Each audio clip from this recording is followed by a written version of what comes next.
It's Africa's misfortune, if I may say so. We are not united. We don't see things the same way. Some are afraid, some are hesitant, some are there for the interests of other people. The West, there are people who grew up over there, did everything over there, and then they come and are made heads of state in Africa. So they're the ones who control all of that. And so Africa can't have its own opinion. Ladies and gentlemen, good evening. Since coming to power, President of Faso, Captain Ibrahim Traore, has been committed to a dynamic of transparency and accountability, and once again opens himself up to both the national and international press. Tonight, we will therefore have the opportunity to interview the head of state about his vision and the paths of the progressive popular revolution. The actions taken every day for the sovereignty, freedom, and development of Burkina Faso. Good evening, Mr. President. Good evening. Thank you for honoring us by receiving us here at the Kuluba Palace in Ouagadougou for this major interview. So, dear viewers, the format of this interview is unique. In total, 10 journalists will take turns in groups of 2 to ask their questions to the head of state. 5 areas will be covered in these discussions. These are security and defense, politics and society, diplomacy and the AES, economy and development, and finally, regional and international geopolitics. Each group of journalists will have between 15 and 20 minutes to exchange with the head of state. My role this evening is that of moderator, responsible for overseeing the debate.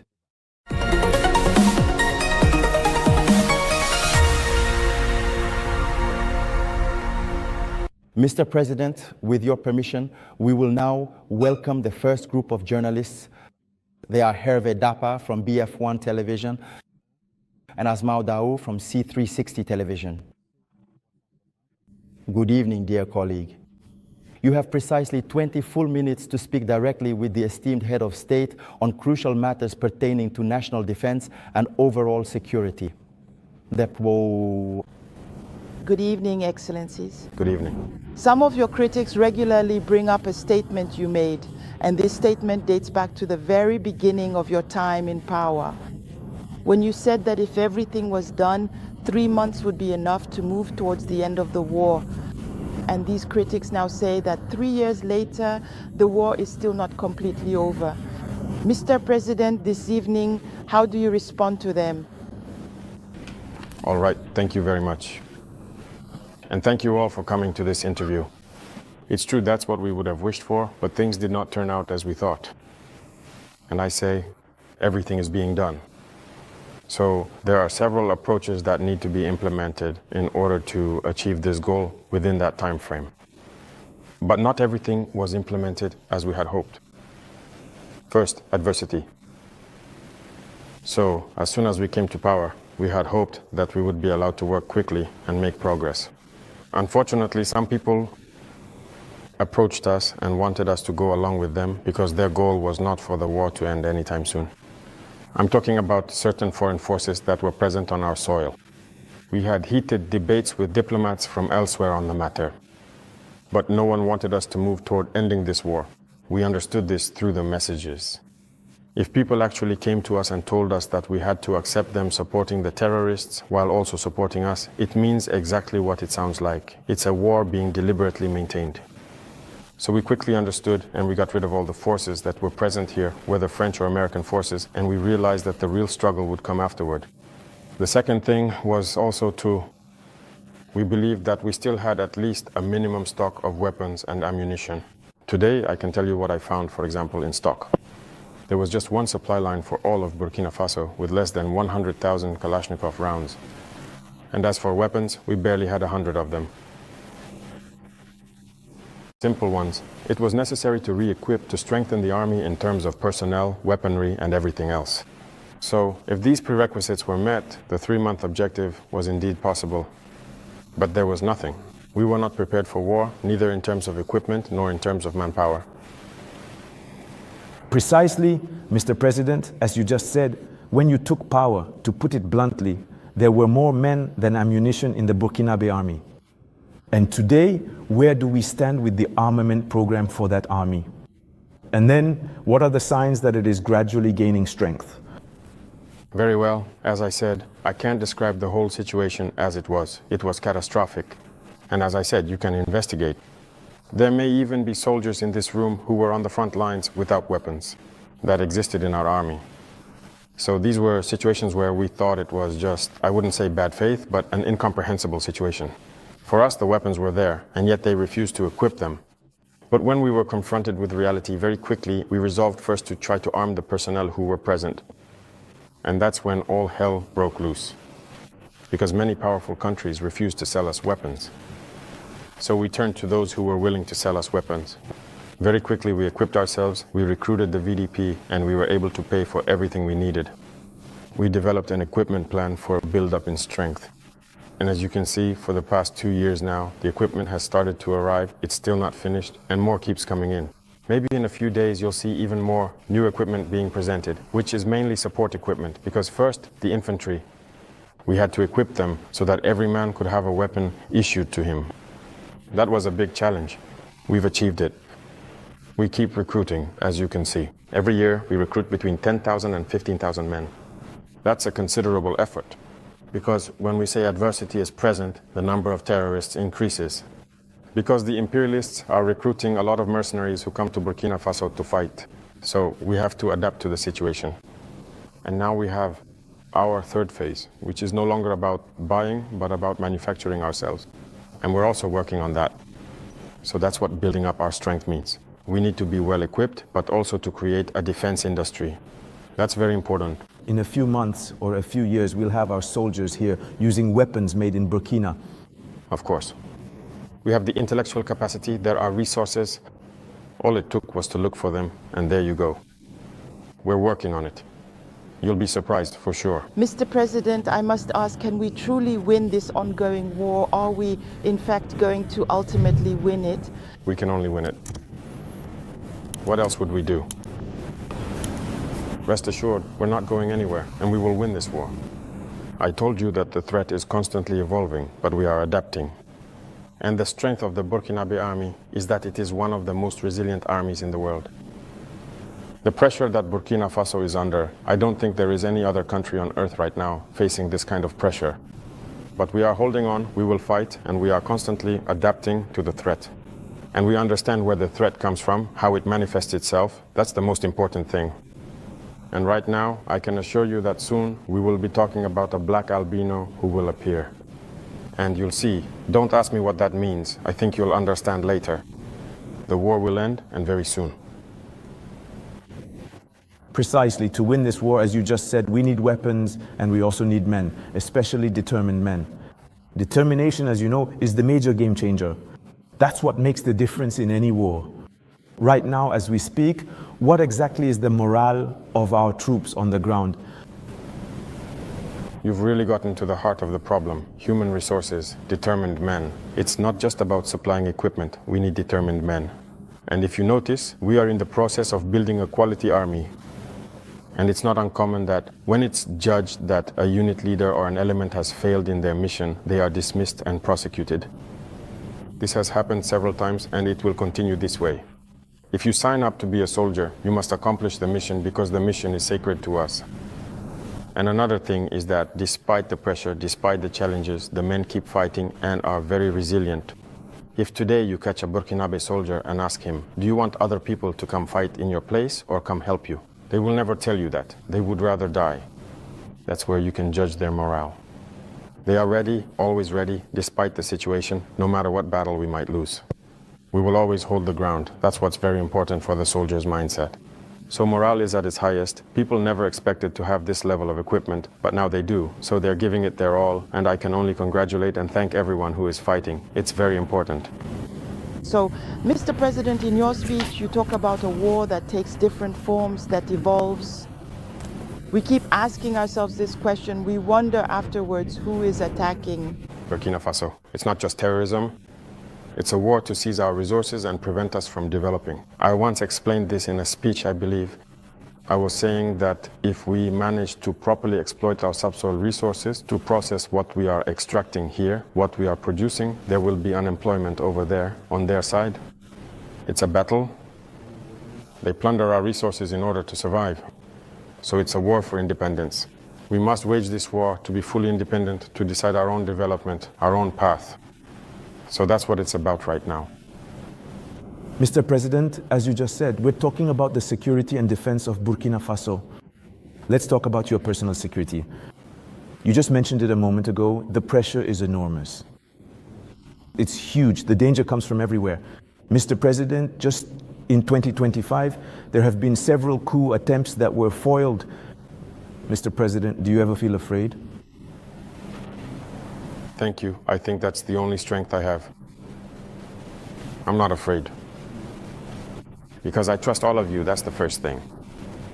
You have to trust the people, because it's the people who entrusted us with this mission. And I trust the people, that they will understand. And that's why we don't hesitate to stand before the people, to explain the situation to them and tell them what's going on. And that helps maintain a very good relationship. That's the first thing. The second thing, as I said, is that there was a mindset that needed to be developed within our own forces. That's very important. Right now, that mindset is there and people understand why they're fighting. If you look back a few years, many officers in the field didn't know why they were fighting. But if we know why we're fighting, who we're up against, and why there's this pressure, people understand better.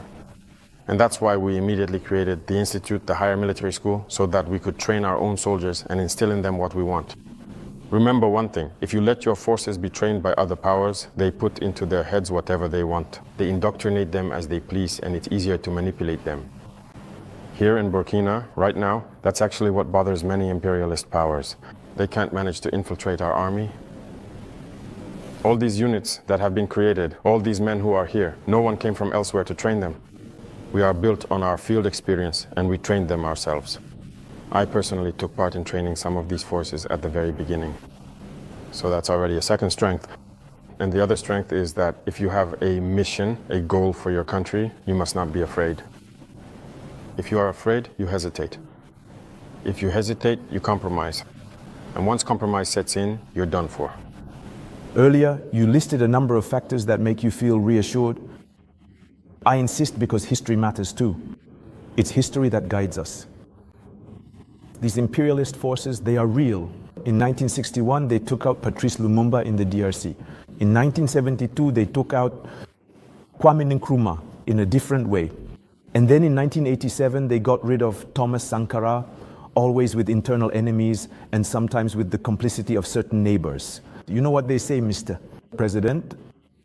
The first duty of a revolutionary is to stay alive in order to continue the struggle. Mr. President, can you please reassure all of these wonderful people, all of these dedicated men and women who are gathered here and elsewhere, who are truly beginning to hope that you will indeed stay alive and continue your important work? They always manipulate from within. We are very well aware of that. And also, it is our duty to take part in our own security. It's not about saying today that I'm the head of state and I just entrust security to other people. No, everyone takes part. I myself take part. That's why I say it's not just a matter for those who are close to me, it's a matter for the whole people. And security is not just a matter of detained men or whatever else you can imagine. It's a whole system. It's also about behaviors, ways of living. We have to avoid many things, mistakes that may have been made in the past. We have read a lot about everything that imperialism has destroyed, and we have learned many lessons. That's why we say we won't let things repeat themselves. We will anticipate, even if people interpret it however they want, we will anticipate. But that's because we have understood the message, the hope that exists. We will do everything to always stay ahead of imperialism's actions. Mr. President, from the perspective of the journalist that I am, I feel that the AES countries are being encircled. When I look a bit at Côte d'Ivoire, there is a military camp in Odiene, near Mali and Burkina. Senegal is setting up units at the border with Mali, not to mention Benin, which also borders Burkina Faso and Niger. Mr. President, do you share this point of view? Do you see things this way? I think that when you decide to make a revolution, you have to be prepared for this adversity. It's a logic that surrounds us. It's a logic that tries to bring us down. It's logical. As I say, it's a battle. They are fighting for their interests. And it's up to us, if we've decided to make the revolution, to do everything possible so that this encirclement is defeated. You see, in Africa, we're used to not having a strong army to begin with. There is no state if there isn't a strong army. But well, that was the system. As I once said to the elders, they came to flatter us.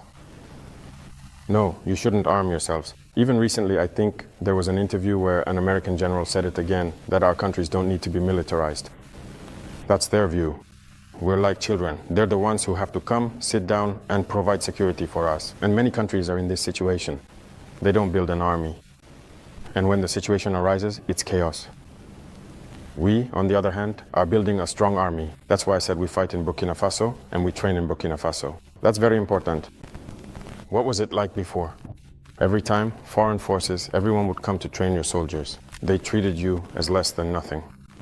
Today, many forces, foreigners, are now seeking to come and train with us. You wouldn't believe it. The world's greatest powers want to come and train with us, with our soldiers. But it's not just about training. They want to learn how we do things, how we operate, who trains us. But today, no one knows how the commandos are trained, how we train them, how we equip them. Why do we think that it's others who should come and train us? They haven't created anything. They just thought about it. We have brains too. So we need a powerful army to face adversity. They will keep surrounding us because there will always be leaders in Africa like that who will allow it. They have their hands tied. They always betray. They will always allow the imperialists to come to their countries to attack their own brothers. If you accept the revolution, you have to go forward with this concept. That's how it will be. So there's nothing we can do about it. We deal with it, but it's up to us to prepare ourselves so that the encirclement is nullified, so they can never achieve their goal. That's all. So we deal with it. Very recently, ECOWAS held a forum of chiefs of defense staff of the Friends of Africa. Mali and Burkina Faso were not there, nor was Niger. We sense a lack of solidarity. You who are at the top of the state, what can you tell us about that? Well, it's not a lack of solidarity. Keep in mind that it's a confederation, not a federation. In some respects, we do a lot of things together, at least in tandem, but in the charter, it is stated that countries can decide on their own relationships and what they can do. We can't tell a country not to collaborate with another country. No, we're not at that stage yet. We are in the process of consolidating the confederation in many areas, including development, defense, and diplomacy. And afterwards, we will move on to the confederation. These are steps. So Niger can take part in meetings. The confederation is not closed off. We are open. We interact with everyone. We are very Pan-Africanist. We are truly open to integration, to everything there is, but with principles. All right. When it comes to defense and security, we'll leave you with one last question. Thank you, Sanyom. But the question I want to ask, forgive me, is not about defense or security, but about your relationship with us, the media. Mr. President, do you have a particular problem with the media, with us, the journalists? I say this because it feels like there has been a misunderstanding. I'm talking about the national media, not the international media, some of which have ended up in the trash for some time now. That's a fact. There is no national media. It seems like there was a misunderstanding at the beginning and that there's still a fog hanging over things. How do you analyze the situation, Mr. President? You know I'm not a hypocrite. There was a misunderstanding, there was a fog at the beginning. But today I must say that I really commend the media for their professional work. We must avoid following along the work of imperialism. Of course, many among you were trained by them. That's it, you went to the white man's school, as we like to say. They're the ones who trained you in journalism. So I don't often blame you when people try to behave like them. But I speak so that people become aware that this is about our homeland. Look, this morning, for example, read the headlines in the newspapers in France. They might tell you that there was a mobilization to put pressure on the Prime Minister. They won't tell you that there was a march against the government or anything like that. But if it were in Burkina, you would say there was a march against the government. Do you understand? The French used to call us, and still call us, putiche, junta, and so on. That's French. But the journalists also called us putiche, junta, and so on. Why? Why follow? Following blindly, that's still slavery. I want us to move away from that. Every state must fight for its own interests. Journalists fight for their own interests. So why shouldn't we fight for our interests in Africa? So that's it. It's not just the journalists. I also blame some intellectuals who appear on TV panels in Africa. When they speak up, you start asking questions. But is he African? Well, genetically, he's not from here. He's not with us. That's a reality, a setback, yes. We need to decolonize our mindsets and our ways of doing things. Everyone must fight for their homeland. You might have information that is perhaps true and accurate, but you choose not to release it because it could harm national defense, security, cohesion, and so on. That is a sovereign decision because you want to protect your country. But we don't say that as soon as there is information, it must be released. No, that's not how it works. And very often journalists, as we like to say, aren't interested in trains that arrive on time. It's the train that's late that gets their attention. You know that, Mr. President, so you understand us from time to time. Yes, but that should be avoided. Now, I want you to take interest in trains arriving on time. All right? I'd like to leave you with a phrase that's the motto of a great European club. It's this one. Our jersey may be stained with blood, mud, and sweat, but never with shame. That's all I wish for you, Mr. President. Thank you, Mr. President. President? So now we move on to the political and social section of this interview. And for this segment, we welcome Mathieu Somda from Radio Burkinabe and Colette Kombari from Impact TV.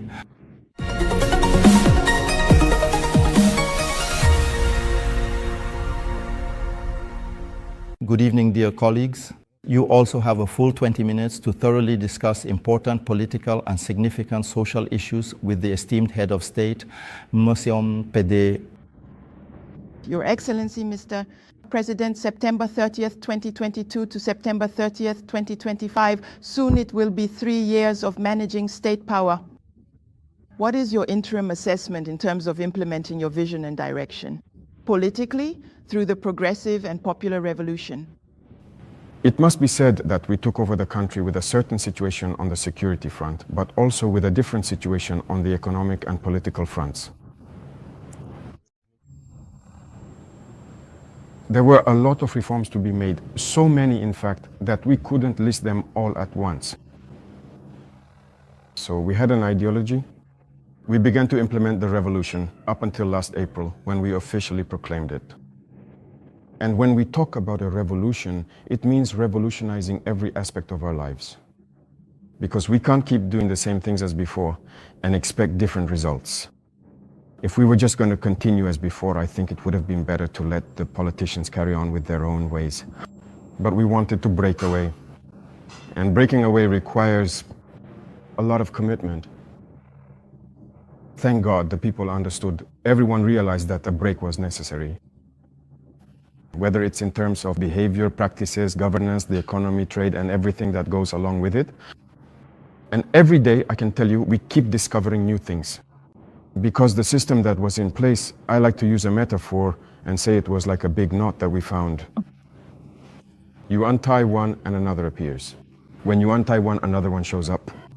So there were many problems in our society that we are currently working to solve. And thank God I can say that many things have been initiated, and overall, for me at least, the results are satisfying, even though I think we can still make more effort. And if you wish, you can ask me questions about each area, because there are many things that have been started. Your Excellency, regarding the revolution or the progressives, there have certainly been explanations, but some people still haven't really understood what this revolution is about. The exact content, as I said once before, I will not reveal. If you allow everyone to know the details of what you want to do, they can anticipate your actions. But we have outlined the main points so that people can understand where we are headed. So if you notice, in the very model of governance, the fight against corruption is good governance. First, there is the example that leaders must set. As I say, you cannot be there, a certain category of Burkinabe, just because you have been entrusted with positions. For you, it's a choice between good whiskey and fine champagne. While women are dying as they go to fetch water from the river, drowning or something, it's just not acceptable. So there is this mindset that we need to have in order to build a just society. Everyone should be able to have access, for example, to clean drinking water. You can't just eat whatever you want, choose your meals, throw away whatever you like, while others can't even have a single meal. That's what led us to launch initiatives in agriculture, for example, because the majority of our population works in agriculture. But for a long time, we realized that they have been neglected. It's not that our land is poor, it's not that they lack the ability to work, but they also needed that boost, which is what led us to create these initiatives. Today, I think that the most important thing for me is that when you go into the countryside and ask the farmers questions, they can honestly tell you that now they feel good. They farm, they have enough to feed themselves, and the surplus, they sell. Generally, the community pays for it, creating a security stockpile.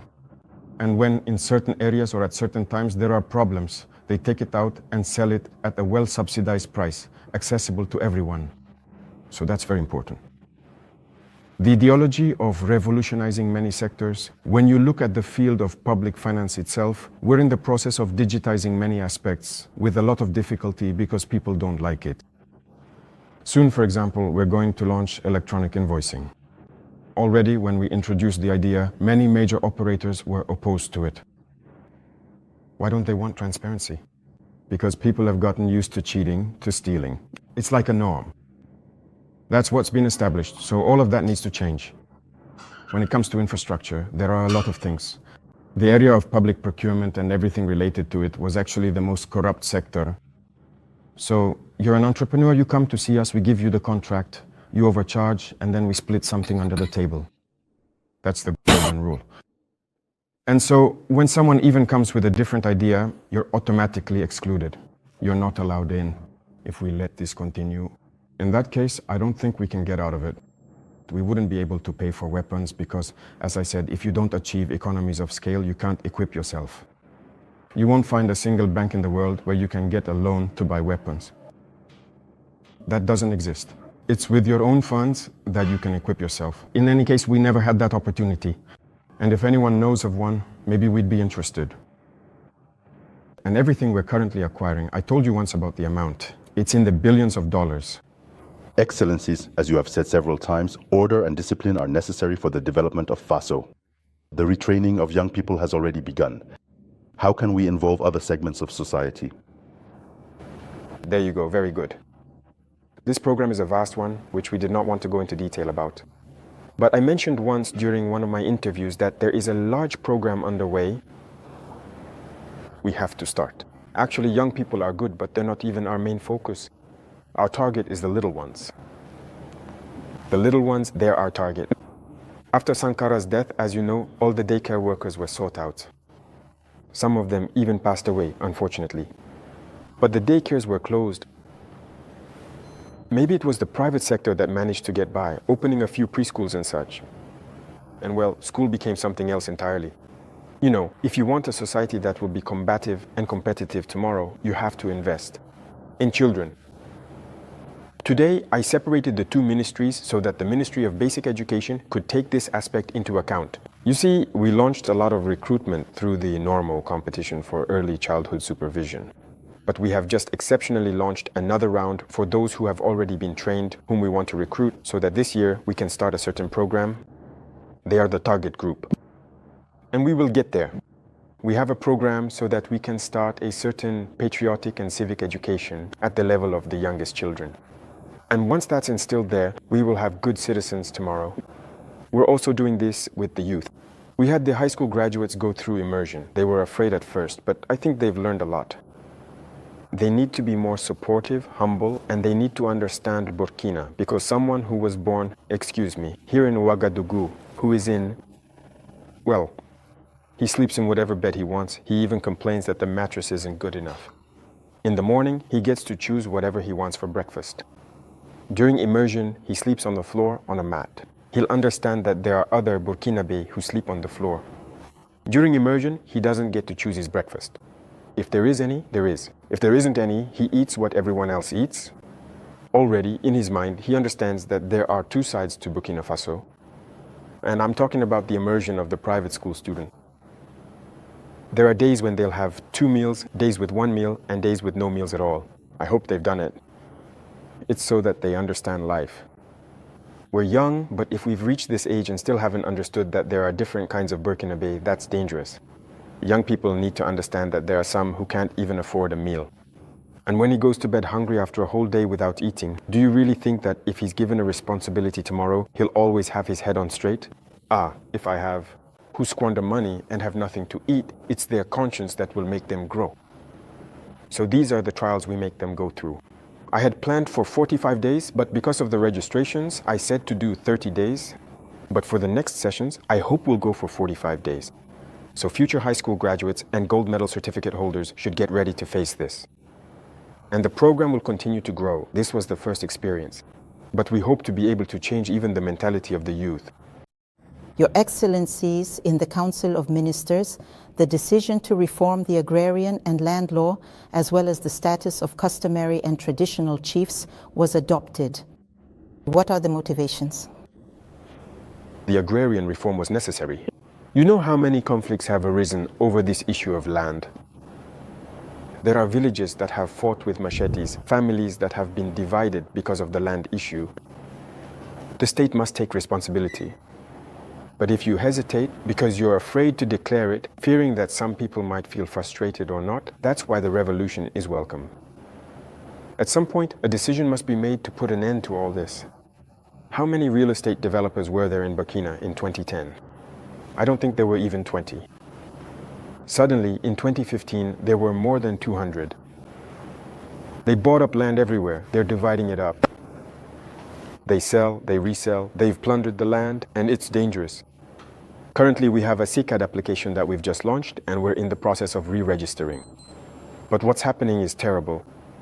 Even plots in the cities, people sell and resell them to several different people because it wasn't digitized. It's a huge registry. Do you think someone can go through the records, find the parcel number, see who it belongs to, and then you go and buy it? It's just not. So, there are a lot of duplicates, and it creates conflicts. And while those politicians were doing that, they were attending conferences, events, talking about social cohesion. You can't promote social cohesion while dividing people over land. That's why we decided to take responsibility and put a stop to this massacre. And so, the land belongs to the state. And from now on, we will do everything we can to balance the situation as much as possible so that people don't feel wronged. It's the same for traditional chieftaincy. This law has been around for a long time. A very long time from what I've been told, but no one wants to act on it. But we have decided to get involved to take a closer look because as far as I'm concerned, traditional chieftaincy must be respected, must be listened to, and must be the one working for social cohesion. When they speak, when there is a conflict, a contentious situation, they must speak up to bring people together and their voice must carry weight. So there are a certain number of privileges, if I can put it that way, that we've put in place, symbols of authority we've established so that people respect them. Whether people like it or not, they are respected. And they themselves command respect. Because recently, politicians had manipulated them. Many people today regret having marched alongside the politicians. There are villages where people are divided, where people no longer respect the chiefs. But with this law, in any case, that we brought to the LTE, we tried to clarify many things so that their respect in society could be restored. And that is very important. Excellencies, the fight against terrorism is affecting our social fabric with suspicions of communal exaltation. Living together is threatened by a right. How can we get Burkinabés to reconnect with core values such as solidarity, civic-mindedness, and social cohesion? I think these values are coming back on their own. On the contrary, the war has also led people to understand many things, and people are starting to unite more. You know, social inequalities create more problems for social cohesion than terrorism does. There were too many social inequalities. I used to tell some people, I said, listen, you've had enough to eat. How are you going to sit down with someone who hasn't eaten at all and talk about social cohesion? It's not possible. It's the same situation I just mentioned to you. We must try as much as possible to bring people to a certain level. As long as there is wealth, it should be well distributed. That's the first step. When it comes to abuses and everything else, we need to be careful. There are a lot of people who have made allegations. Just recently, when we saw the case in Solenzo, they released images, talked and talked. We didn't say anything, we kept calm. When they finished talking, we showed the truth. The civilians who claimed that the forces had killed were actually transported here to Ouagadougou and put in safety. If they were killed, why are they in Ouagadougou? How did they end up in Ouagadougou? Often, it's done deliberately. They make up whatever they want with their NGOs, their media, and all that. But we let it go. When they're done, we show the truth. That's it. The terrorists did use civilians as human shields, that's true. But the forces were able to tell the difference. And after the fighting, they gathered the civilians from Solenzo. We sent the necessary resources to transport them here, and they were presented in front of everyone. There were hundreds of civilians. They gave their testimony. So we need to be careful about the stories told by certain people who just want to push their own theories. And their goal is to divide us. But we must not fall into that trap. Excellencies, this year we have seen the resumption of social dialogue between the government and the unions after several years of interruption. What message does your government send together with its social partners, knowing that the situation was tense between the government and the unions? Just as it was tense between the government and the journalists. Everyone needs to understand that we must fight for our homeland. We made it clear, you know. I spoke with the union leaders. I gathered them here. I spoke to them at a certain point in our history. But I was disappointed afterwards. So I told them, either you are Burkinabe or you are not Burkinabe. So the standoff began. But afterwards, we decided to meet with them again because we assumed they had understood the message. And even then, I won't lie, when they came, they still wanted to understand and started displaying certain behaviors. The measures we take, it doesn't work. The country is at war, we have to do everything for the country. This imported unionism, that's not real unionism. There are even some who boast about having participated in the fall of Sankara. And it's them who started everything, and so on. Do you think that's a good thing? The Westerners manipulate you and you keep acting just the way they want. That's not unionism. A union fights for the interests of the workers. But most of the time, what the leaders really want is to come and share in the spoils with those in power. And people stay silent. No. Listen, we have a lot of files on a lot of, not just the unionists. In society, we have a lot of files. People who approached us at the beginning, who wanted favors, who wanted things we refused, who then turned away, who left, who talk. We have their files. So healthy unionism. There are a lot of actions that we have taken. We didn't wait for people to take to the streets to act. When I was talking about daycare workers, it wasn't someone who came to tell us that there were workers who had been let go and needed to have their rights restored. We saw a case and decided that their rights needed to be restored. We told the finance ministers, find the necessary funds to resolve this. The people from City Hall, the Green Brigade, those who work, they had months of back pay owed to them. For these people, those who are out of work, people weren't fighting for them before. No one came to us to say, hey, the women are sweeping branches at my place. It was one of my men who brought it up once. They said, it's been months like this, and so on, with their work. I looked into it, and he told me it was true. I said, as soon as we can, we need to make up for everything they've missed. Some of them had several, even dozens of months of back pay owed. We pulled out the files and decided to make up for all of that. So, we need to practice unionism. If there's a problem, people should come to us and explain it. If we can solve it, we'll tell you we can do it. If we can't, we'll tell you, for now we can't, but we'll be able to do it in a certain amount of time. But if there's a problem, we gather the media and speak however we want. I hope they'll find a solution with you. Otherwise, if after that you don't come to us anymore, I want us to work in an African way. When there's a problem at home, we sit down, we talk, and we have to be truthful. What we can do, we must say clearly, we can do this. What we can't do, we'll also tell you that we can't. Now, if you don't want to, everyone does what they can, but we have to be responsible. There is no problem that cannot be solved. And as I always say, always act with the interests of the nation in mind. That is very important. So we resumed the dialogue as we do with everyone. We haven't broken off dialogue with anyone. Everyone is welcome here. Thank you, dear colleagues. The allotted time for this segment has come to an end and even gone well over. We sincerely thank you for this comprehensive series of insightful questions dedicated to the crucial political and social segment.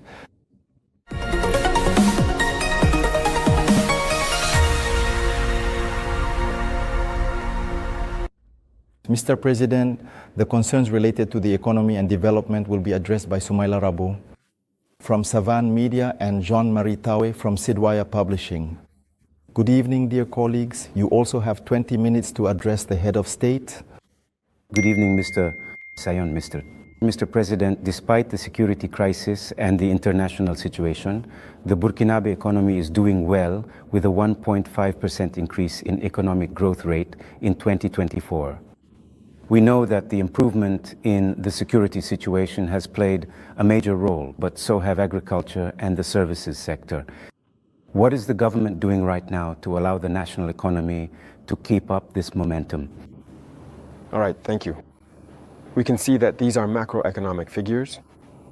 We are aware of this and we constantly review the situation with the Minister of Finance. Efforts are being made. It's true that there are areas that have been secured which allow us to produce. And so agricultural production has increased significantly, which allows for processing at the level of the small units we have, but also for exporting the surplus of certain products. So this contributes greatly to the trade balance. There is also the issue of mining itself. So there are a number of mines that had stopped operating, if you remember. Some in 2020, others even in 2018, but they have also resumed operations. And all of these contributes to that growth. And we are continuing in this direction. And currently, if you look at the mining sector, for example, the government's approach is to exploit our gold ourselves. So there are mines that we have just taken control of, and we will continue to gradually regain control, to co-exploit with the companies that are already there. Because what was the rule? Someone comes, gets the permit, exploits it, 10% goes to the government, and the rest is for them. And by the way, we have no control over that 10%. So right now, we are really taking back control to make sure we know what is coming out of our subsoil. They also take a significant share. So all of this contributes to economic growth, especially considering the initiatives we've launched in the agricultural sector. Many other ventures have been financed, and in any case, this allows for solid growth. But for me, the most important thing is that when the Minister of Finance often brings the figures, I say, well, that's all very good, but I send someone to the market. You see, that's what we call an empamore. How much does a can of corn cost? How much does a can of millet cost? I gather the information, and if the cost has gone down, we know there's an impact on the population. That's what's most important. So we do this work constantly, and even the intelligence services are involved so that we don't just announce a macroeconomic figure showing 1.5% growth that has no impact, especially on the most vulnerable groups. So we will continue this progress, God willing. Mr. President, if the goal is to further ease the burden on households and improve consumers' purchasing power, perhaps we should look at SONAB, the National Bunyave Hydrocarbons Company, which you found to be running a deficit at the end of 2022 and which is now practically flush with cash because it has become the champion among state-owned companies. That's half of the profits made by state-owned companies in 2024. Shouldn't we now lower the price of fuel? All right, thank you. I think that's a question people might ask themselves. It's very good, we've made progress, but when did we break even and start making profits? What did we do? That's very important to understand. And the other thing is, don't these profits contribute to something else? For the benefit of the people. Let me give you an example. We are currently setting up road construction brigades in every region. You see our road network? Even what already exists is in poor condition, even the RN one. If you leave from here all the way to the Kokolowo area, it's completely deteriorated. That means we have a significant need for investment in this sector. Road infrastructure. And SONAB must play a major role. I've just assigned it this new mission because the fuel that will supply the different brigades, even the bitumen and all that, SONAB will have to take care of it. If we slow down, the pace will slow down. But do you want us to move quickly or not? And there's also a question of, I wouldn't call it comparison. You see, fuel is cheaper in Burkina than in some coastal countries. We go get the fuel over there, transport it all the way to Burkina, but it's still cheaper compared to those countries. Can you explain that? If we were to raise it to their level, we would have a lot of protests, and I can even tell you that we could pave a lot more roads than we think. But we always keep it like this because we want to move quickly. Today, we really have to thank the people and the friends of Burkina Faso. A lot of people contribute, for example, like Mbom, to beautify the cities, to build roads and all that. At a certain point, the government also started by funding, but we will have to keep funding so that the pace continues. So it's a symbiosis between us and the people. And I think that if they understand the effort we're making, where their money is going, people need to realize that we can stay on this path. When we reach a certain goal, we'll be able to lower it. That's only logical. No one wants to be rich and have their children live in poverty, if I can put it that way. So the wealth will be shared, but we are behind, and we have to catch up. Right now, for example, I was telling you that we can't keep paying for military equipment. We need to produce it ourselves. And to produce, you need to build factories. You won't go somewhere to ask for a loan to build a factory of that kind.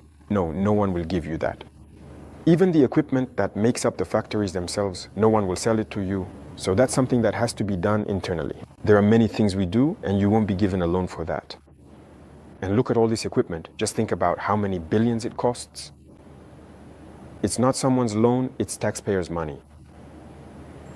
So these are things we ourselves wanted in order to move quickly. Do you think that if I had a 200 billion loan in 2023, I would equip all of Burkina Faso in 2023? But no one wants to give you loans for that kind of thing. So in the end, it's the people's money. That equips the people. So there are many areas where we do it ourselves. And so that requires at least a minimum of sacrifice. When we reach that level, don't be surprised. As soon as we feel that, yes, we can do it, we will do it. So, Your Excellency, in the infrastructure sector with Sonab Faso Mebo, as well as in industries with Fasokosam, the tomato factories, SM Sosiko, and the mines, the state is becoming more and more involved. Isn't the state starting to take the place of the private sector? That's a very good question. Well, you have to make a choice. That's one thing. And another thing is, you shouldn't see it that way. The private sector still has its areas of activity, but you need to have the ability to adapt. There are things that should be handled by the state, but then it's private again. Why is that? Well, we don't have elections to finance. We don't have accounts to open elsewhere to secure anything. None of that interests us. So our relationship with the private sector is becoming healthier and healthier. Everyone does what they're supposed to do, pays the taxes they're supposed to pay, and we always tell them to adapt. When it comes to the mining sector, I gathered the operators and told them, invest in the mines. Many didn't understand. At least one of them started investing, and I think I recently met him at the university. And I told him that I was the one who opened his eyes, that he didn't know there was money to be made there. For him, it's all about import-export. You're just sending our foreign currency out of the country. And the people aren't working. That's just one example. So he's starting to change a little. As for me, the Minister of Agriculture, you remember, he held sessions in Bobo. He gathered the business operators when we wanted to launch the Bagre poles and all that, the revival of activity, the offensive. But I can tell you today, no one has invested. I said, okay, I had a report made on the results of the offensive. Since we're now in 2025, the minister is the share that private investors were supposed to take to invest in our growth hubs. I asked them which private investors were able to invest in the land and all that. They said no one. It was those who were already involved in bankruptcy products. Those things we actually encouraged. The cooperatives, they were the ones who continued. But the major operators, I told them there was no one. They said, okay, very well. Don't be surprised if tomorrow I say no one will take money to send abroad to pay for imported rice. You invest to grow rice. You have to know how to change. You have to know how to adapt to the ideology of those in power. So the private sector will always have something to do, but you have to adapt to the context. Because if we leave everything to the private sector, there will be no country. That's what was already happening. When you look at the CCVA, which one of you doesn't have a vehicle that gets inspected? Do you dare take your car and drive without an inspection, huh? Technical inspection? The police will stop you, right? Who are the police? It's the people who pay, it's those who are mandated by the people to do this policing. If the police have to check vehicles to force you to get a technical inspection, and that structure belongs to a private company, has been privatized, the money, I would say, is basically free, privatized. Do you think that's normal?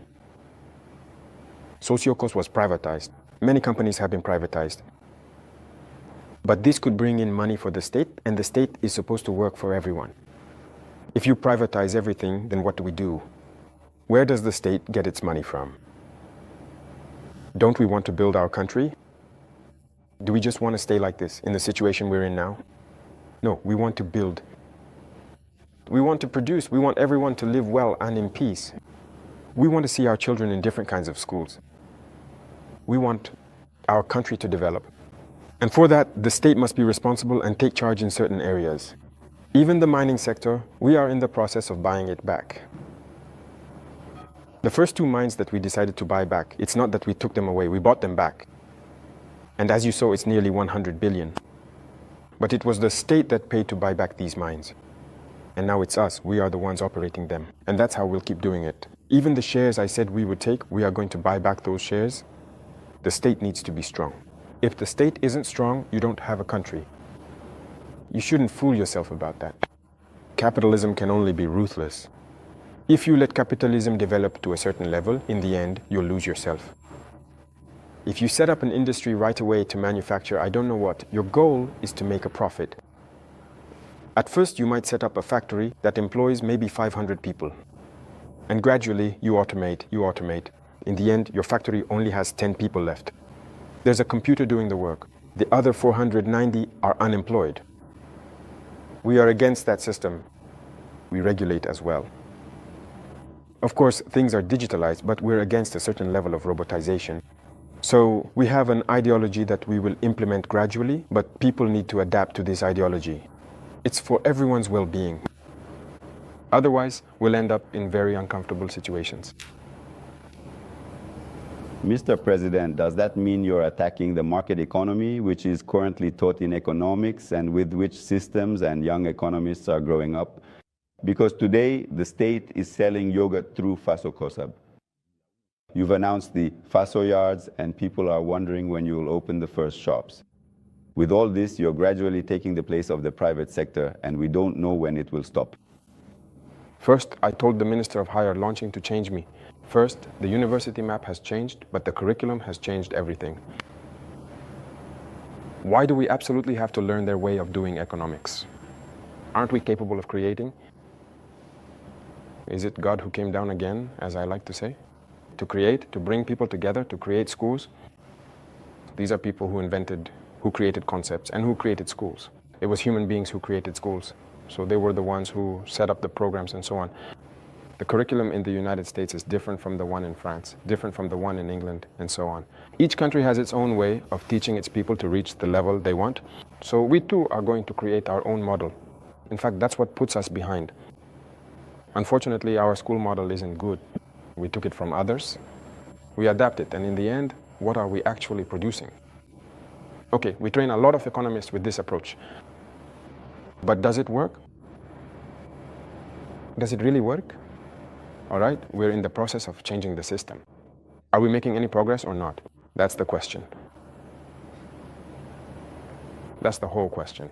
He talked about the MBA, about various things. There are dams that have been damaged for decades, made of sand or whatever. This season, the water is inside. It's thanks to our system.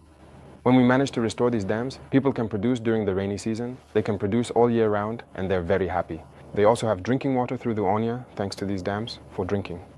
And we're going to keep going like this. Should we do this? Or should we just sit back and say, no, everything should be for the private sector? And first of all, this issue of the private sector, there are people who still have a backward political mentality. And we told people to change.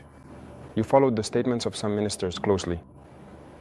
Okay, we give you a project, you take the advance payment for starting work and everything, and then you do whatever you want. We give you a project in Bafum, and in the contract you're supposed to finish by May so that the farmers can access Bafum and start cultivating. You take your advance and just wander around doing whatever you please. In April, we come by, we look, you haven't done anything. You say, no, no, no, you're going at your own pace. That's how it is. We force you, you finish the Bafum project. There are some who work at night, even now, to meet the objectives. It's not that they can't do it, but it's a mindset. And as long as the private sector has this mindset, it's not going to work. I've told you that we're nearly 1,000 years behind. We have to catch up. We're still in the 1800s. We need to make up for lost time, but we can't keep going with this mindset. So we're encouraging people to change and adapt. You're talking about yogurts, for example. Is the market is saturated? We import. I would like to see private companies get into the yogurt business so that we no longer have to import. We have enacted regulations stating that when something is produced in Burkina Faso, you need a special import permit to be able to import it. This means you have to buy what's available locally first. Only when there is a shortage are you then allowed to import. That's so that people get involved. You can see that many private companies are opening factories and all that. If we didn't use this method, how would we manage? There's the big Faso mill that's already there, but we need to restructure all of that. But at the same time, we've required the major importers to open mills as well. I myself attended the inauguration last time on the other side. He's one of the biggest importers. When we said we were going to suspend imports, he wasn't happy. He tried everything, but we said that's what we're going to do. Either you adapt or the state will step in. They're doing it, but are we able to meet the demand? There's room for it. We have the population, we have a large market, an immense market in Burkina and in Africa, but people just need to adapt, to produce. So there will always be room. Don't think that we've necessarily taken the place of the private sector. No. You're going to forget the ways of... Yes, it's necessary to regulate because there's this mentality of always causing speculation among certain people. No, it's dangerous. Recently, you followed the case with the motorcycles. Unfortunately, it was only when the situation happened that we realized it wasn't even a regular market. So quickly, we had to see how we could regulate this market so that imports could be monitored. How can someone go import motorcycles and then tell you they don't have a purchase invoice? Since the ministry needs the purchase invoice to see everything you've paid in customs duties and so on, and to set a margin that must not be exceeded. He says he doesn't have an invoice, so he goes to buy, comes back, sets whatever price he wants, and resells to the public. No, he gets richer while others get poorer. And generally, when people get rich, what do? If they used to drink Burkina here, now they don't drink Burkina anymore, they're after champagne. It's money going out. If they used to drive, say, a small car, now they're looking for a V8. The fuel that's subsidized by the state, there it is. That's money going out. So we need to think about the economy. What are we doing? We must not let foreign currency leave the country. You say you want the currency and you want us to keep behaving like this. We can't keep behaving like this. That's why the state is taking back control. If tomorrow people come to an agreement, they've tried to blackmail us, haven't they? When we tried to tighten things up a bit at customs, some people told us that if we did that, there would be a rice shortage. I said, okay, go ahead and create a rice shortage. You'll see what we'll do. If tomorrow some people want to collude to create a rice shortage, then it's necessary for the state to take charge of rice imports. We're ready for anything. People need to change their mindset. Go easy, look out for your own interests, no matter how small, but also allow other Burkinabés to live and not to impoverish them. Mr. President, we saw you in Lumbila with the women farmers, supporting and assisting them. But beyond that, what are you doing to provide even more income-generating opportunities for the women of Burkina who drive the small-scale economy in neighborhoods and villages? Very good, and that's one of the most important points. I even told the Ministry of Humanitarian Action, which deals with women's issues, to refocus their efforts, not just on providing assistance, but on creating jobs and small businesses. Women have many qualities. Look at the small-scale processing of our consumer products. Women are very capable of doing this. They are much more patient than men. And they know how to do certain things better than men. We need to encourage them to do so. I went to Tenkodogo myself and I saw women making their preferred couscous, which is good for strength, the liquid soap they produce, and so on. I gave instructions for us to purchase the liquid soap from all these women who have been trained and who managed to make liquid soap for our administrations. Everything here is imported, even in your own offices. All the liquid soaps are imported, aren't they? That's not right, because we don't make it ourselves. And when I said to do it, at one point I thought, no, they don't have a formal structure. I said, I won't understand anything. Find a way, it's their soap, you pay and you bring it in. I think it's just a matter of packaging. Even if you bring it to my office in recycled jugs, like those used for drinking water, I'll use it. It's not a big deal. In the meantime, that's just how it is. If we want luxury, let's accept our realities, transform what we need and consume that. And we'll evolve gradually, step by step. A woman who can transform her business on a small scale, if we support her by giving her contracts and opportunities, tomorrow she could have a large company that produces and exports. That's the mindset we need to develop. So I told the ministry to stop focusing on humanitarian aid on assistance. No. We need to identify the problems women are facing. We have a lot of products we're making today. We can process them even on a small scale and find a way to bring people together. I spoke with women in Bubu. I told them oilseed products. Women can produce crude oil through cooperatives and find people with a certain level of expertise to set up a refinery. And their role is to buy the crude oils and refine them to provide high quality oil for the market. We need to move in that direction. But if we just sit back and say, well, I don't have the capacity to make oil and the refinery is expensive, not everyone is required to build a refinery. But we can organize things so that you see. So in many areas, that's what we're trying to develop and enable women to really put into practice. Everything they know how to do. It's a policy that's been set in motion, and I believe you'll see the results. Madam Rapporteur Jean-Marie Traoré, this will be the last question. Thank you for your various concerns addressed to the head of state.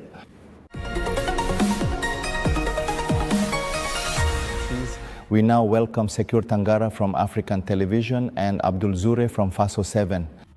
They will be discussing with you topics related to diplomacy and the AIS. Good evening, dear colleagues. You now have 15 minutes for this segment. Thank you, Sanyo. Mr. President, the Alliance of Sahel States is 2 years old. How is it doing today? What is its current state of health? Thank you. I would say that the assessment of its state of health can be felt through the population. And through the population, I think it is doing well because the AIS does not belong to the leaders. The AIS belongs to the people. And the people have embraced it, which makes what is happening truly exceptional. The AIS has been able to unite and bring people together, and that's what matters most. So we give thanks to God. It's like a 2-year-old child. It feels like the head is there, and so are the feet.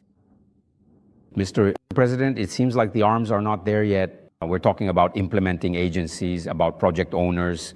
There was talk of transforming the authority of the government hospital into an implementing agency. When will the people of the AIS be able to see these development projects, these major projects that benefit the population? Very well. I think this is a transition that is currently underway. It's not final yet, to begin with. There is still ongoing reflection because there is currently a provisional administrator in place. We need to consider how we can effectively turn it into an implementing agency. So this is an ongoing reflection because we must avoid the mistake of recreating the same institutions. If we model ourselves after the same institutions that failed, it won't work. And what kind of projects do we want to carry out for the population? What did the LG do and what do we want now? What is the routine for some implementing agencies or what? It's seeing donors gather funding for projects. That means, in practical terms, for the people. Is that what we want? I don't think so. We are starting from an endogenous question. If we talk about endogeneity, that's why the investment bank, if you notice, the deduction is made so that we can supply the investment bank. If we want it to function and it needs to carry out projects in the region, the bank must be able to finance them up front.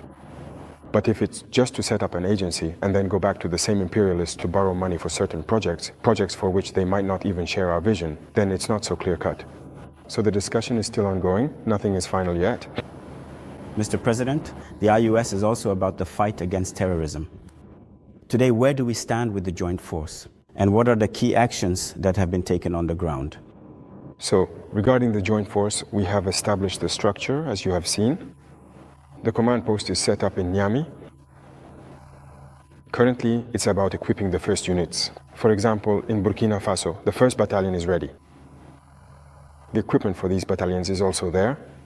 And we are currently training the 2nd battalion, which should be ready in about 2 months. The concept is that each country orders its own equipment. We have established a standard set of equipment that each battalion must have. So the equipment needs to be ordered so we can equip the armies. And as I said, up to now, we do not manufacture certain types of equipment. We forgot to place the order, and you can see how crazy the world is. Everyone is preparing for war. You can order a piece of equipment today, and they tell you 4 months, 6 months, 8 months, sometimes even years. So we forgot to take that into account. And with joint forces, it requires significant communication. So you understand all the logistics involved in terms of communications behind it. It has to be perfect. That's why we're not rushing things. Already, there are many operations being carried out jointly. So these are already the beginnings of the force. No matter what happens between Niger or on the Malian side, our forces are already able to coordinate and work together. That's the most important thing. When we look, to stay on the topic of the joint force, when we look at the picture of the IS, the Confederation is surrounded by countries with which there is often diplomatic discussion. That is to say, if we take Niger, there are discussions with Benin, Mali, discussions with Algeria. Burkina, even if it's not often mentioned, has minor frictions with Côte d'Ivoire.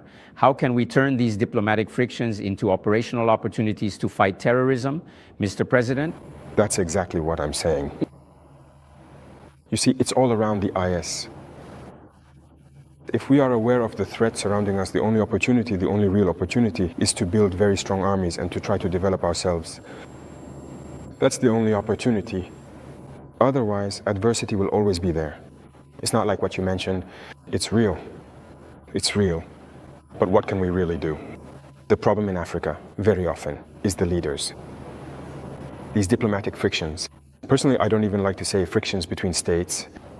There are no frictions between the two countries. There are frictions between the leaders of the countries. But when it comes to the IS and those countries, they cooperate, they share information, there is collaboration. Well, for certain cases, I don't know. But I'll take, for example, the case of, even with Benin, we don't have the same approaches when it comes to terrorism. I'll take, for example, the case of Benin. Before I went to Moscow the last time, in May, one day I was there and there was a threat hanging over one of those countries. And the military don't wait to escalate things to the political level or anything like that for certain matters. They contacted our forces in the east, who confirmed in any case the threat. They asked if we could do something about it. I was still there. It was a Saturday, I remember.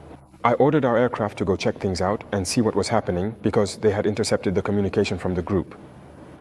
Sure enough, the drones arrived at the border. I saw that the terrorists were gathering not far from their base. We struck and aborted the attack. It wasn't just once, it wasn't just twice. The forces cooperate. That's the military spirit. A good soldier knows that a threat is, above all, a shared threat. But now, often at the leadership level, many haven't understood this. They're caught up in pointless wars. But the most important thing is that the threat is shared.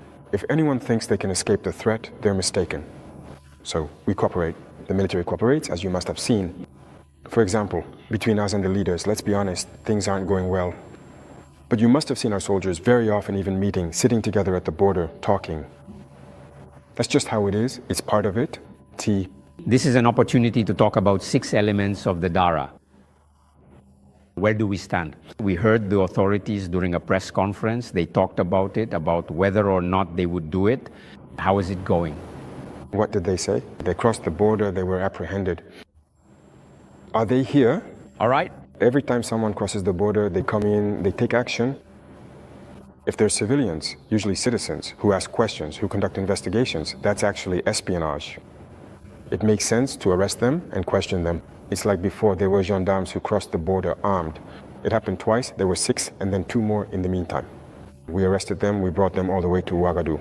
With their weapons, we questioned them. But one day, the Minister of Defense told me that they were in the place called Logo and that the disappointed ones managed to free them. I worked in intelligence and I said, well, listen, if they didn't come with bad intentions and all that, brotherhood in arms and so on, they should be released. That same day, they were released. And we also hoped that the Ivorians, since there were civilians who were imprisoned, would release them. Unfortunately, 2 or 3 days later, we learned of the death of our brother in prison. And the others who are in prison are still in prison. And even if they are civilians, merchants, listen, that's not good cooperation. So to sum up, we're waiting. We haven't received anything yet, like, an approach or anything at all. Yet, the spokesperson for the Ivorian government indicated that they hope, in fact, that they are favoring the path of dialogue with Burkina Faso. He said this at a press conference last Wednesday. We're left waiting. For us, if we had favored the path of dialogue, we also hoped they would release our innocent civilians, that they would come, but instead there's been a death in their prison, which isn't even a conventional prison. So listen, everyone has to take responsibility for their actions. And as for us, we don't seem to be lying. What is real, we say it. We don't have anyone approaching us first. So the situation is just as it is. That's it. The relationship between the IUS and South AO is clear. It's transparent. It's a break. We're asking questions regarding Liumur. Recently, during the Conference of Finance Ministers of Liumur, it was supposed to be Burkina Faso presiding over the Conference of Ministers. That was not the case. How was this issue addressed at the level of the College of Heads of State within the IUS? How do you interpret this? No, it's not surprising. We were prepared for that. It's not surprising. There are people who claim to govern all of West Africa and who are that doesn't work with us. It doesn't work. We've told them clearly. Me, I have people with certain heads of state. They say it doesn't work. Is there any reason to leave Layumure over the presidency? It's out of necessity. And maybe we're heading in that direction. If we can't govern, what do you want? They're after me. It was the same case when he gave in at the top. They're pushing us out the door, so we'll leave. So when we look at them, the ball is in their court. While preparing for the show, we learned that you like this phrase, everything is urgent. Within the IS, is there anything more urgent even when prioritizing emergencies? What? Can we prioritize today? The top priority emergencies in the IS are security issues. That's the most urgent. And now comes the issue of development, which is linked to the security question. We need to free our lands and secure our people. That is the absolute priority. So all our efforts, all our focus, even our daily tasks must be directed toward that. Every time there is an incident, as head of state, we must be informed and we must feel it, we must find solutions and so on. That is what matters most. And to constantly think about it. Reclaiming our lands, ensuring security, making sure that even in 100 years, this situation never happens again. For the president, IS is even more than that. It's a shared destiny. We are curious to know how the other IS countries perceive the revolution in Canada. Maybe they will join the revolution. It's a step forward. But it should be known that the Burkinabe is intrinsically revolutionary. It's the same people with the mentality we've managed to instill today. But fundamentally, you yourself are Burkinabe. You know that we are not easy people. The Burkinabe is intrinsically revolutionary. That's why the revolution takes hold more easily. Even when we weren't making a revolution, people themselves were demanding one. So the others will surely proclaim it too, I hope. We have no choice but to make a revolution. It's a completely different concept. The market doesn't have it. We need to revolutionize. Thank you very much for these various and insightful questions regarding diplomacy and the IUS. I appreciate your interest.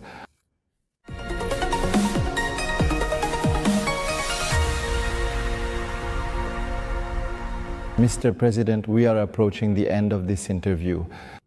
The fifth and final section concerns regional and international geopolitics.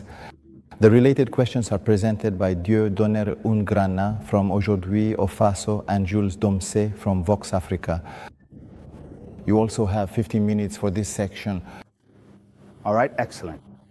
If you don't mind, we'll always leave aside for Vox. Relations with this country are execrable, and with the direct and frank language of a soldier and revolutionary that you are, you have stated that the reasons for this conflict are not against the people. They see nothing, but it is against the leaders who provide shelter and support to those destabilizing Burkina Faso. So under what specific and favorable conditions could there realistically be a significant lunch, a formal exchange of diplomatic ambassadors between these two particular countries? That depends on, in any case, we are not the ones who started this situation. I remember right at the very beginning, even on September 30th, wasn't one of the first people to call me the president, and then his younger brother came back twice, we saw each other and all that. It's absolutely true. You could certainly say that the relationship was indeed good, but he genuinely wanted to go in a very specific direction. But as you have rightly said, as dedicated revolutionaries, we profoundly know that's precisely not why we are truly here. We were here for the revolution, and revolution means a break. You can't just follow a certain policy. So little by little, the relationship started to deteriorate, and as you noticed, all those who maybe wanted certain privileges, which I believe they didn't get, began to turn against us, settled over there, were maintained, protected, and everything. That's what we're talking about, because they also know exactly what we're talking about when they act against us. There isn't anyone who left Côte d'Ivoire and came here in his case. We observed for nearly 2 years. We spoke to them several times. They told us no, that we had to follow proper procedures, that justice had to be involved, issue warrants and all that. We did everything. He doesn't respond. Mr. President, I don't walk. I'll follow up with my brother's question to stay on the topic of Côte d'Ivoire. As you know very well, Côte d'Ivoire has a presidential election this year in a few months. Is that something that interests you? It interests us all the more because we have many compatriots in Côte d'Ivoire, after all. We're afraid there might be violence. And that's not exactly welcome. Because unfortunately, we've experienced violence in Côte d'Ivoire in past years with the Bayeri operations. Everyone in Burkina went through that. Today, we really hope there won't be any violence. Earlier, you seemed to say something I would like you to clarify, because in my opinion, it's a rather sensitive topic. Are you suggesting that today Côte d'Ivoire is being used as a rear base for an organization aiming to destabilize Burkina in the face of... It's even more than that. A rear base, an organization used to destabilize Burkina. The enemies of Burkina are clearly over there, visible and protected. On top of that, there's the issue of terrorism. Of course not. Let's not kid ourselves. The authorities are colluding with the terrorists. Wait a minute. Do you really believe that maybe the Ivorian army is so powerful that when the terrorists just see them, listen, they don't even need to touch them or do anything? Do you believe that? They're supposedly so much more powerful than the 3 IAS armies. That's not true. It's a non-aggression pact. And when there is no non-aggression, you become a rear base. And all of this really worries me. If this country were to face a crisis, the country would be attacked again by terrorists. Because if it no longer wins, and if it does win, the country gets attacked again, and this country will collapse. It was a danger. That's why I kept telling the heads of state, you don't negotiate with terrorists. That's it. So, Mr. President, what do you say to those who claim, well, geopolitics still matters with, this neighboring country that hosts the largest Burkinabe diaspora, while your critics accuse you of practicing gunboat diplomacy with this country to the detriment of our compatriots who are living there? What do you say to them? Listen, who says that? We are Burkinabe. That's what we know. And we have decided to make a revolution, and we are going to do it. Now, whoever wants to join in can join in, but we can't be in the middle of a revolution and at the same time practice another model of diplomacy. I've told you, the deceitful diplomacy and all that comes with it, we're not ready to be part of that. If something isn't right, we should have the courage to tell you that it's not right. We shouldn't be hypocritical. Usually people in front of microphones and all that say, no, everything's fine. If that's the case, it's not true. Things are not going well. We need to have the courage to say it. We need to sit down, talk, and tell each other the truth. But if people don't want that, just because at a certain time, those guys have to leave, because we don't want a revolution in messy Africa, it's not going to work. So everyone should be prepared to face the consequences. That's one aspect of the situation. So, to move away from Côte d'Ivoire, Mr. President, we're still staying at the level of, you have certainly seen the latest poll conducted by our colleagues at Jeune Afrique, and with results that may seem surprising, the populations of the Francophone countries are all in favor of the AES.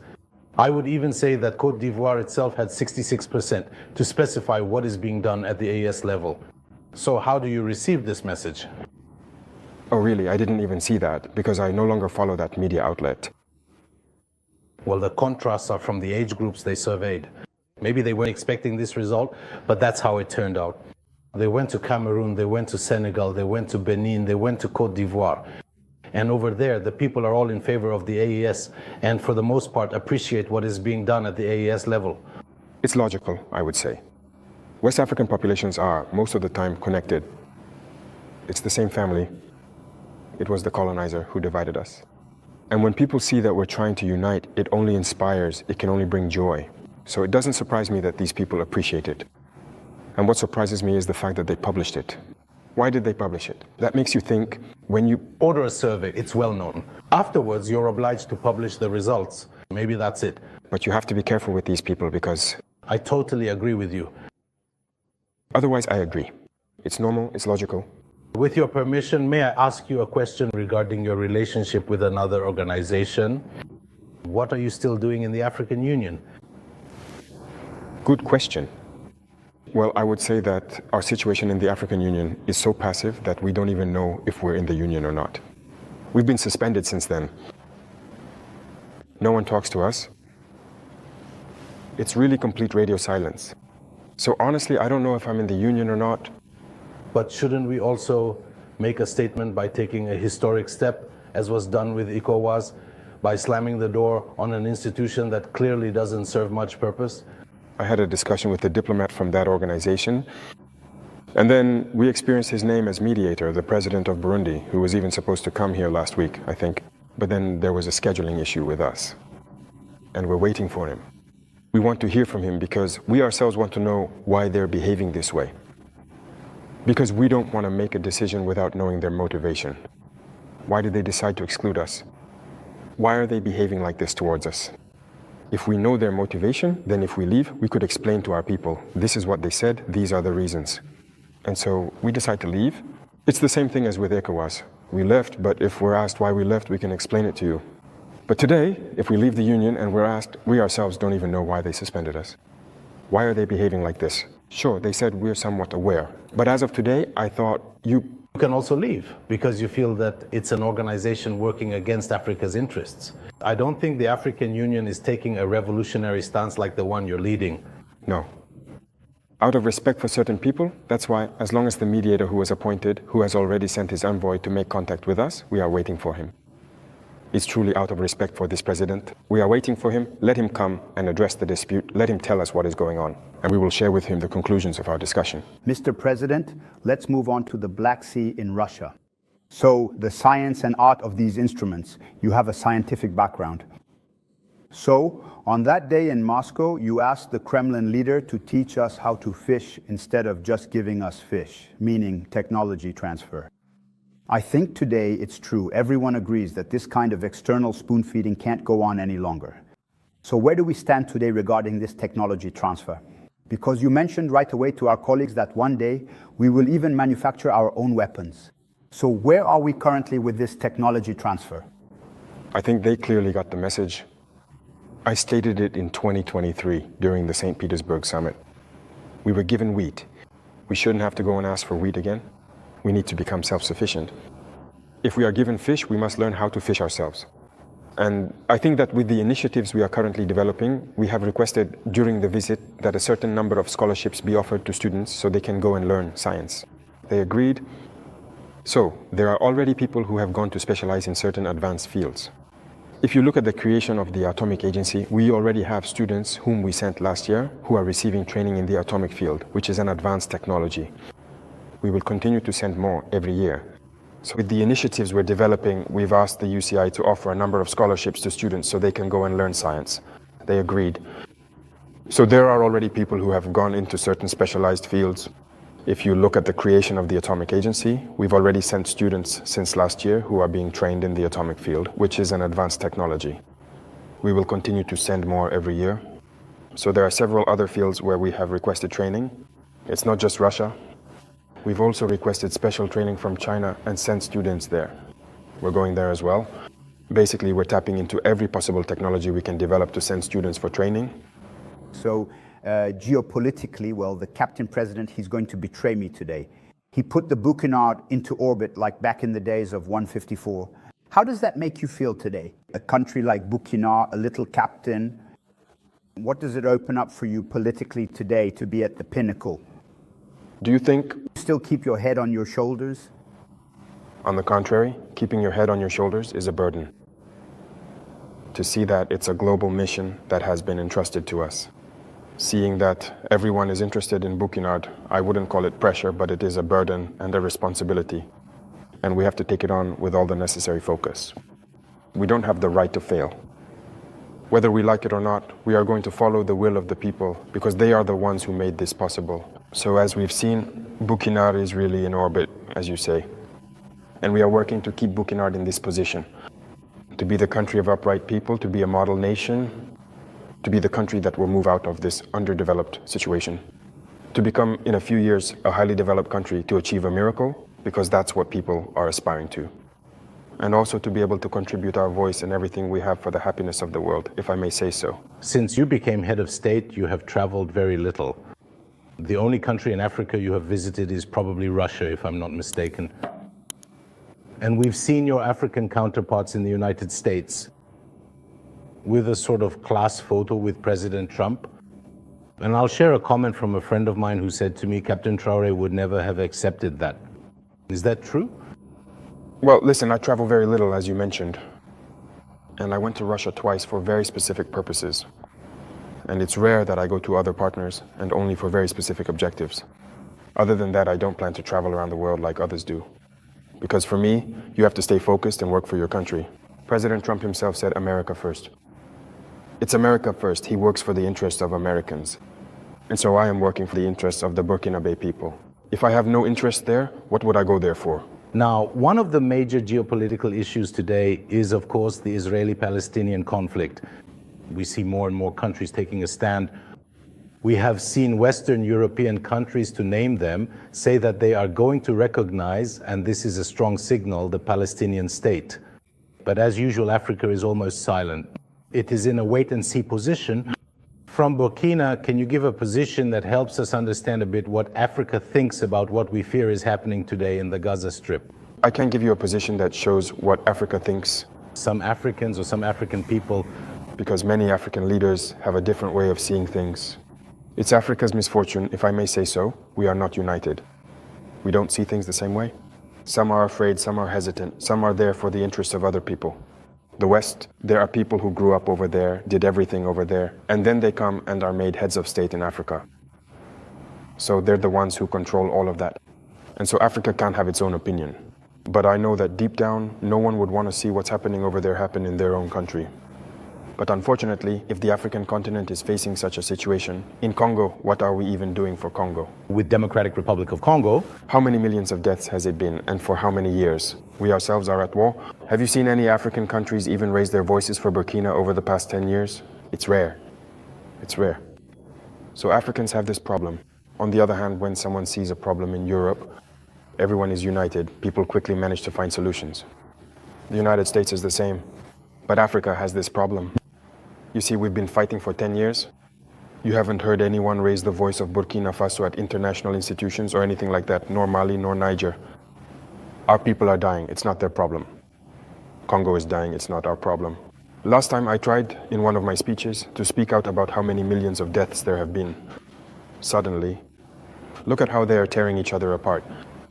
There are already so many conflicts on our soil. We can't even make our own voices heard. So how are we going to speak up for others? So we Africans need to wake up. Can Burkina Faso recognize the Palestinian state?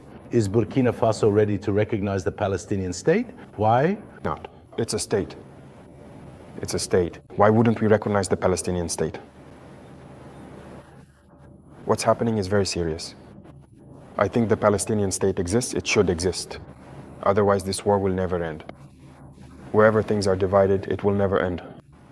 While you think it's going to end, it starts up again even stronger. We're going to keep going like this. But I also think that a lot of the responsibility lies with the countries in that region, because it's their area, and people there should be able to lead the way in finding a solution to this conflict. And as for us, as we keep fighting here, the Burkinabe state, which must endure, that's what's most important. And we are fighting for our Burkinabe state. There you have it, Mr. President. We have now reached the end of these 90 minutes facing the press. Thank you for your availability. And thank you for this wonderful opportunity given to both the national and international press. But before we part ways, Mr. President, do you have a special message for the people of Burkina Faso on the occasion of the 3rd anniversary of your accession to the highest office? To the people of Burkina Faso, it's been 3 years that we've been here and moving forward together. And first of all, I want to express my gratitude. Heartfelt thanks because the people have remained focused on listening to the message we've conveyed. Because one of the most important tools we've used is also communication. And because we understood that imperialists have always used communication to destroy Africa.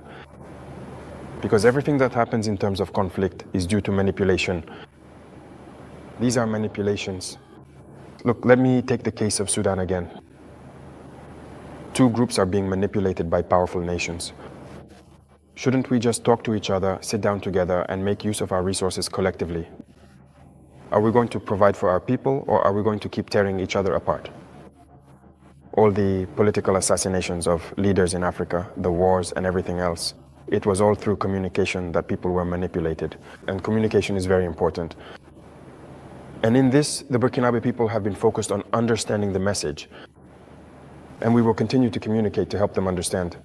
What we are doing is about where we are heading. That is the most important thing.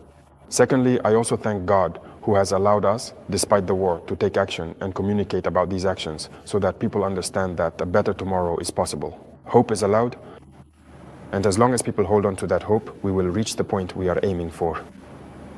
And the last thing is this security situation, to reassure everyone that the war will end in Burkina Faso. We will live in peace. We will make use of our resources as we should, and we will develop ourselves. That is a certainty. The dream we have for Burkina Faso, we will accomplish it. We will continue to fight the last important stronghold of terrorism. We will continue to reclaim them, just as we did in 2025 with that Great Valley, which had been a major economic reservoir for the terrorists, and which we have taken back. There are several other places where their terrorist tolls continue and everything is set up to supply them. We will recover every season, and hope is allowed. So good luck to everyone. Stay focused and resilient. And we will keep talking to each other. That is the most important thing. Once we talk to each other, we understand each other, and we move forward. Thank you. Mr. President, that will be the final word. Thank you, dear colleague, for your various questions addressed to the President of Faso, Captain Ibrahim Traore. Thank you, dear viewers, for following this interview with great interest.